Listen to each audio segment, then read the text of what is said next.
Dans le compromis coulé sous forme d'accord signé le mois dernier entre le gouvernement congolais, l'UDPS et la famille biologique du sphinx de Limete au sujet du rapatriement de sa dépouille de Bruxelles à Kinshasa, le point qui était flou c'est qu'il n'y ait pas une date arrêtée à cet effet. Cette question était ramenée à la compétence de la commission ad hoc composée de délégués de 3 composantes signataires du compromis à savoir le gouvernement, l'UDPS qui est la famille politique et la famille biologique. La famille biologique d'Étienne Tshisekedi wa Mulumba était représentée par le chef de famille en l'occurrence son jeune frère qui est par ailleurs le chef de famille, Mgr Gérard Mulumba, évêque émérite de Mweka. C'est encore lui qui était en contact avec la présidence de la République pour le même objet avant la signature de l'accord proprement dit. Il a donné de la voix pour expliquer le niveau d'exécution de l'accord portant rapatriement de la dépouille mortelle du Lide Maximo de l'UDPS. Rien n'a encore été fait jusqu'à ce jour, déplore Gérard Mulumba. La date du rapatriement n'est pas encore fixée. Cette date est tributaire des travaux de construction du caveau funéraire à effectuer sur le site retenu qui est la concession d'Étienne Tshisekedi située dans la commune de Lanselé, 54 km à l'est de la ville-province de Kinshasa où sera posée la sépulture du leader historique de l'opposition congolaise.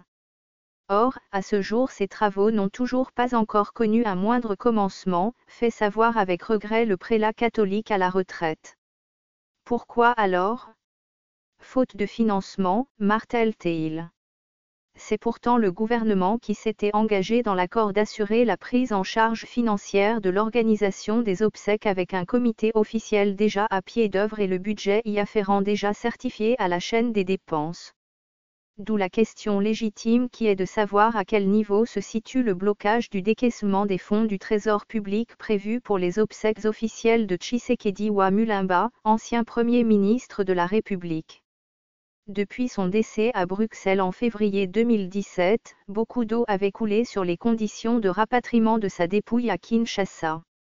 Le gouvernement et l'UDPS n'émettaient pas alors sur la même fréquence en ce qui concerne le site de la sépulture.